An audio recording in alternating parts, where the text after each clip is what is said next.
భద్రాద్రి కొత్తగూడెం జిల్లా చంటకొండ మండలంలోని బెండలపాడు గ్రామంలో ఆగస్టు 21న జరిగే ఇందిరమ్మ ఇళ్లు ప్రారంభోత్సవానికి రాష్ట్ర ముఖ్యమంత్రి రేవంత్ రెడ్డి హాజరు కానున్నారు.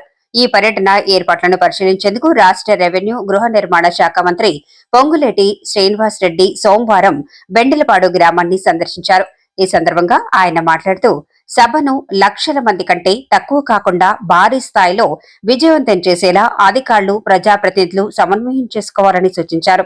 ఈ కార్యక్రమంలో జిల్లా అధికారులు, మండల అధికారులు, ప్రజాప్రతినిధులు, రాజకీయ నాయకులు, కార్యకర్తలు పాల్గొన్నారు. నేను ఏ పార్టీ, నీది ఏ కులం, నువ్వు నాకు ఓటేస్తావని అడగం. పేదవాళ్ళు అయ్యింటే చాలు అని చెప్పి కమిటీల ద్వారా గ్రామంలోనే మీరు ఎన్నుకున్న వ్యక్తులకి మొదటి విడత ఇల్లు ఇచ్చాం. ఇంకా ఎలిజిబుల్ ఉన్న వాళ్ళు ఉన్నారు, ఇవ్వాల్సిన వాళ్ళు ఉన్నారు. ఈ ప్రభుత్వం ఒకసారి ఇచ్చి తూచనే ప్రభుత్వం కాదు.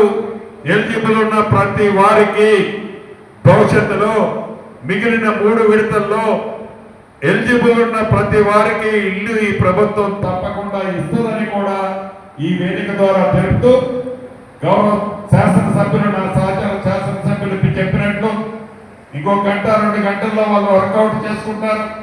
నియరెస్ట్ పాయింట్లను ఐడెంటిఫై చేస్తారు. పెద్ద ఎత్తున 1,00,000 మంది తగ్గకుండా ఈ సభని జయప్రదం చేసే దాంట్లో స్థానిక శాసనసభ్యులతో పాటు, అభిమానులతో పాటు, పార్టీ కార్యకర్తలతో పాటు, ఇందిరమ్మ కమిటీ సభ్యులతో పాటు, ఇల్లు లబ్ధిదారులతో పాటు, డ్వాక్రా మహిళా సంఘాలతో పాటు మీరందరూ గౌరవ ముఖ్యమంత్రి గారికి స్వాగతం పలికే దాంట్లో, పాలు పంచుకునే దాంట్లో ముఖ్య కార్యకర్తలంతా శ్రద్ధ తీసుకోవాలని మనస్ఫూర్తిగా మీ అందరినీ మీ 5 శాసనసభ్యుల పక్షాన కోరుకుంటూ సెలవు తీసుకుంటున్నాను.